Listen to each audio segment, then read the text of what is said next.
Well, the United States has announced it's killed the al-Qaeda leader, Ayman al-Zawahiri, in a drone strike in downtown Kabul in Afghanistan. A CIA drone reportedly fired 2 Hellfire missiles at Zawahiri as he was standing on a balcony in the safe house located in a wealthy neighborhood where many leaders of the Taliban live. The attack occurred on Sunday morning in Kabul. Al-Zawahiri's assassination comes nearly 21 years after al-Qaeda attacked the United States on September 11, 2001, and just under a year after the Taliban seized control of Afghanistan. The United States has long accused al-Zawahiri of being a key 9/11 plotter along with Osama bin Laden, who was killed in a U.S. raid in Pakistan in 2011. President Biden announced the assassination of al-Zawahiri on Monday night. My fellow Americans, on Saturday, at my direction, the United States successfully concluded an airstrike in Kabul, Afghanistan, that killed the emir of al-Qaeda, Ayman al-Zawahiri. You know, Zawahiri was bin Laden's leader. He was with him the whole time. He was his number 2 man, his deputy at the time the terrorist attack of 9/11. He was deeply involved in the planning of 9/11. One of the most responsible for the attacks that murdered 2,977 people on American soil. The Taliban criticized the U.S. attack, saying the drone strike was a violation of international principles. Secretary of State Tony Blinken criticized the Taliban for allowing al-Zawahiri to live in Kabul. In a statement, Blinken said, quote, "By hosting and sheltering the leader of al-Qaeda in Kabul, the Taliban grossly violated the Doha Agreement and repeated assurances to the world that they would not allow Afghan territory to be used by terrorists to threaten the security of other countries." Al-Zawahiri was a key figure in the international jihadist movement since the 80s. He was trained as surgeon in Egypt, where he was born to a prominent family. In 1981, he was arrested as part of a broad plot to assassinate Egyptian President Anwar Sadat. Egyptian authorities tortured al-Zawahiri and others involved in the plot. The author Lawrence Wright said al-Zawahiri's time in prison and torture led to his further radicalization. After his release from prison, after 3 years, al-Zawahiri traveled to Afghanistan and Pakistan, where he met Osama bin Laden. The United States has accused al-Zawahiri of being involved in numerous attacks, including the bombing of the USS Cole in 2000 and the bombing of U.S. embassies in Kenya and Tanzania in 1998. After 9/11, the United States put a $25 million bounty on his head. We begin today's show with Afghan journalist Bilal Sarwary, who reported from Afghanistan for 20 years, fled the country after the Taliban takeover, and is now in Toronto. On Sunday, he published photos on Twitter of the house where the drone strike occurred, but at the time, the target of the attack was not known. Bilal Sarwary, your response to now the news that al-Zawahiri has been assassinated by the United States.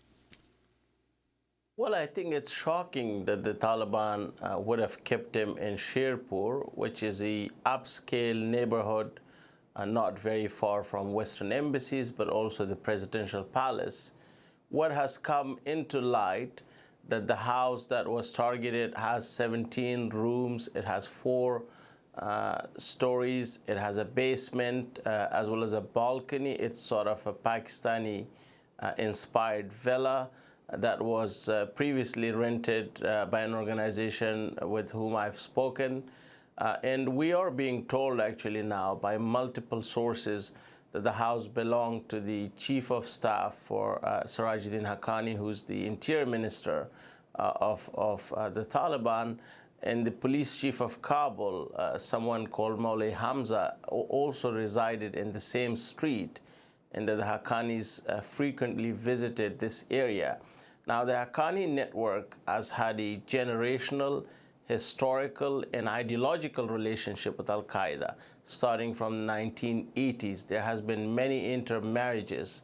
But again, you know, this is a strike inside the heart of Kabul in an area that is very, very well known to the CIA and other Western intelligence agencies, because over the last 20 years, they had a presence specifically in this area. They had safe houses. their partner agency, the NDS, had similar safe houses. And the irony is that these houses did come under suicide and complex attacks by the Haqqani network before the fall of Kabul on August the 15th in 2021. I remember shortly before the fall of Kabul, the house of former defense minister Bismillah Khan was targeted first by powerful car bombs. Afterwards, attackers got inside, and that led to gun battle for hours. And Bilal, the U.S. has said that there were no civilian casualties from this strike. From what you've been able to tell and report, is that accurate? And you also mentioned the Haqqani network. Could you talk about the relationship between the Haqqanis and both the Taliban and Al-Qaeda? According to sources in Kabul city that I've been able to speak to, at least 12 Arab nationals and foreign fighters are among those killed, including Egyptians. We are being told by several eyewitnesses that shortly after this strike here in the neighborhood of Sharina, which is not very far, vehicles were seen transporting what appeared to have been foreign fighters with their families, quite possibly heading to other locations, including to the presidential palace. So this also sort of shows you that Al-Qaeda was not only quite confident at the very highest echelons, feeling very, very safe in an area like Wazir Akbar Khan, but they've had a presence, and now they feel that it's basically their own sort of backyard. As far as the relationship goes, as I said earlier on, it's extremely close, it's generational, it's historical, it's ideological. I would not be surprised if there would be intermarriages for second and third generation of Arab and Afghan fighters. Here I'm talking about the Taliban, and we have to really also remember that Ayman al-Zawahiri is someone who has been in the region for more than 20 years. He has known a lot of these players in the Afghan conflict. He's traveled extensively from Kunar in Nuristan in the east, where he was being hunted down, to places like Waziristan. And quite honestly, this is an embarrassment for the Taliban as well, who continue to project themselves as the victorious, powerful force that can really deal with any situation. We don't know who might have given up al-Zawahiri, what sort of an operation this could have been. But according to some sources, Ayman al-Zawahiri was transported from North Waziristan or via North Waziristan, possibly in the month of May, to Kabul, where he lived with his family. And I've been also looking at some, pictures that have been shared with me, which shows that in this very same house, certain Taliban officials, including members of the Haqqani family, did take pictures. It would appear from the snow that it would be around, winter year 2022. So it will be interesting to know if this was the Abbottabad sort of moment for the Taliban, where certain Taliban officials and leaders may have known about the presence, but others may have not. But yesterday there was a big issue between various Taliban officials and ministers whether there should be a state-level funeral held for al-Zawahiri or whether it should not be. But it is a conundrum for the Taliban, because they cannot deny this anymore. I'd like to bring in Karen Greenberg of the Center on National Security at Fordham University School of Law. Professor Greenberg, your response to this announcement of the assassination of al-Zawahiri, and were you surprised that he was in the midst of Kabul? Yes. I think it was very surprising to many that he was found in Afghanistan. I think it sort of underscored, as Bilal was saying, this resurgent ties between Taliban and Al-Qaeda, something that the war on terror sought to and succeeded to the most part, we thought, in separating.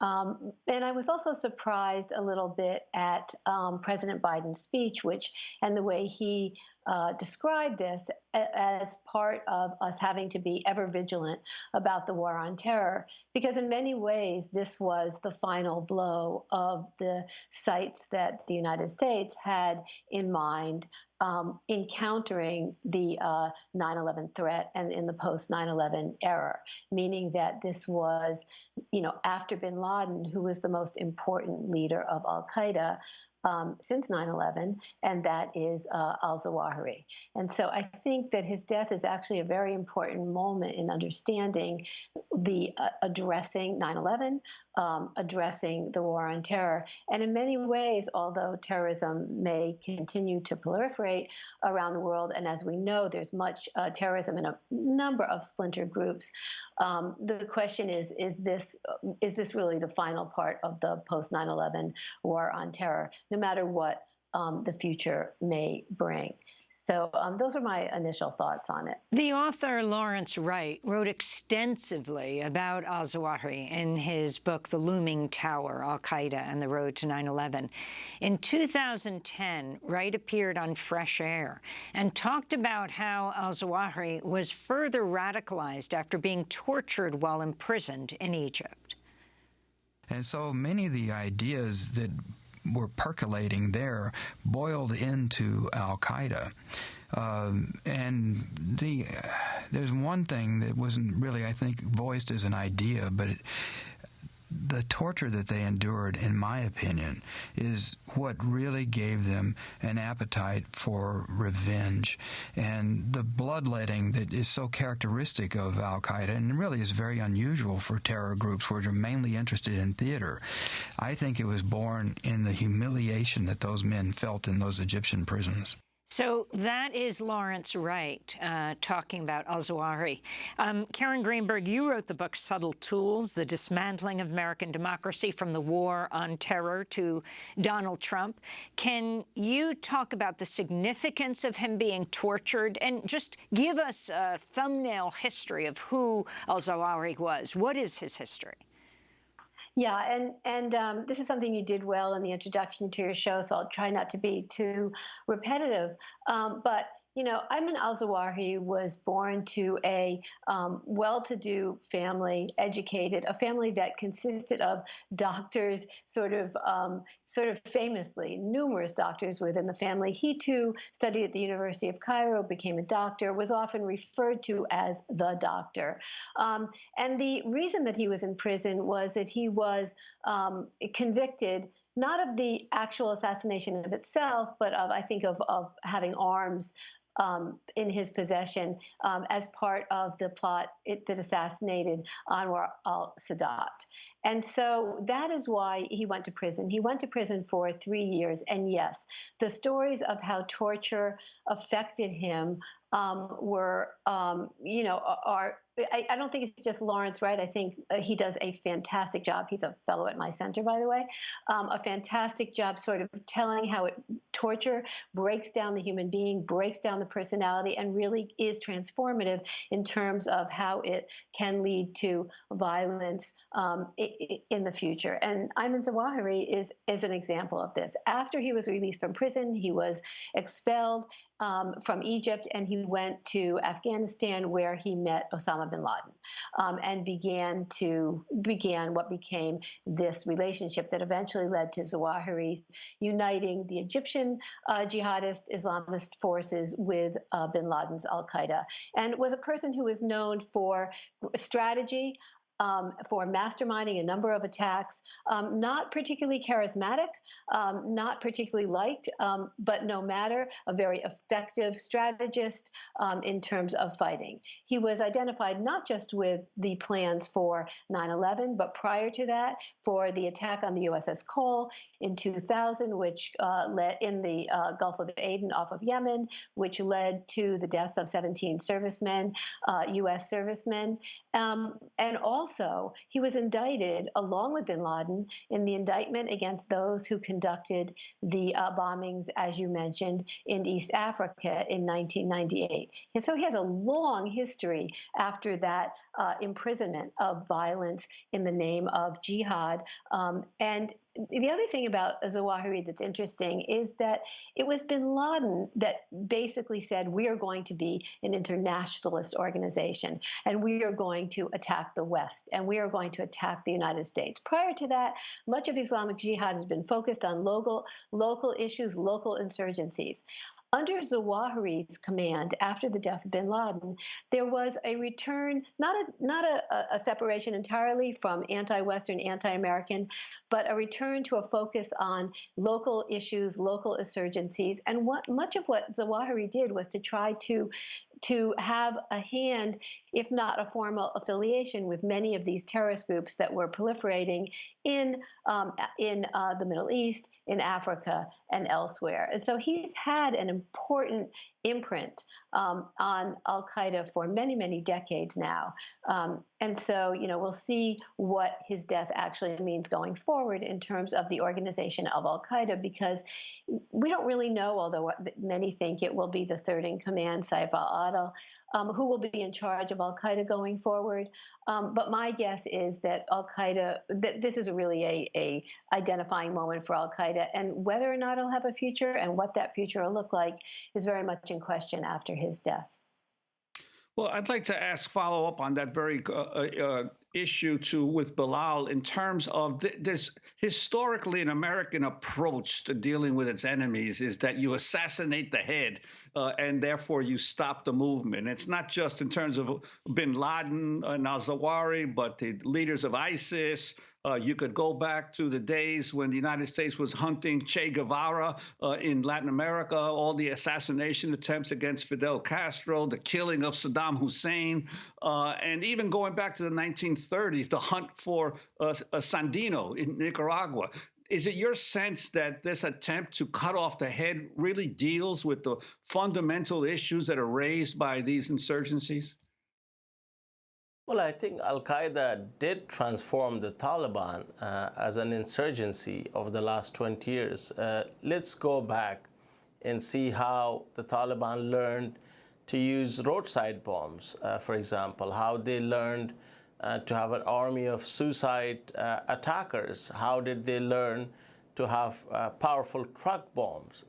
So in my view, al-Qaeda has done their job as far as they're concerned, and the relationship between the Taliban and al-Qaeda is extremely close, on the battlefield as well over the last 20 years. And today, if you look at Afghanistan, I would say there is a good several thousand foreign fighters, including Arab fighters, those from Central Asia, operating in Afghanistan side by side alongside the Taliban. And there are those like the Islamic movement of Uzbekistan that are inspired by al-Qaeda. These are militant groups that have lived and fought together in Afghanistan, but also before Afghanistan in places like Waziristan.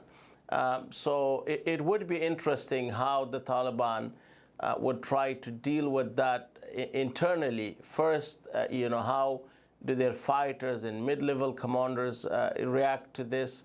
But then also the issue of foreign fighters. In my view, if tomorrow the Taliban wanted to get rid of the foreign fighters, they couldn't, because the number is big, and that would become a headache. But we would have to also see what would be the future of al-Qaeda from here on, because the Islamic State has a presence. It is an emerging threat.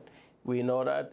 And it would be, again, the question of how the Taliban could continue to convince the international community in the West that, they are not only harboring such figures, at the very, very highest echelons, but that they could be trusted. We have to remember this news only comes weeks before, August the 15th, when the Taliban took power militarily.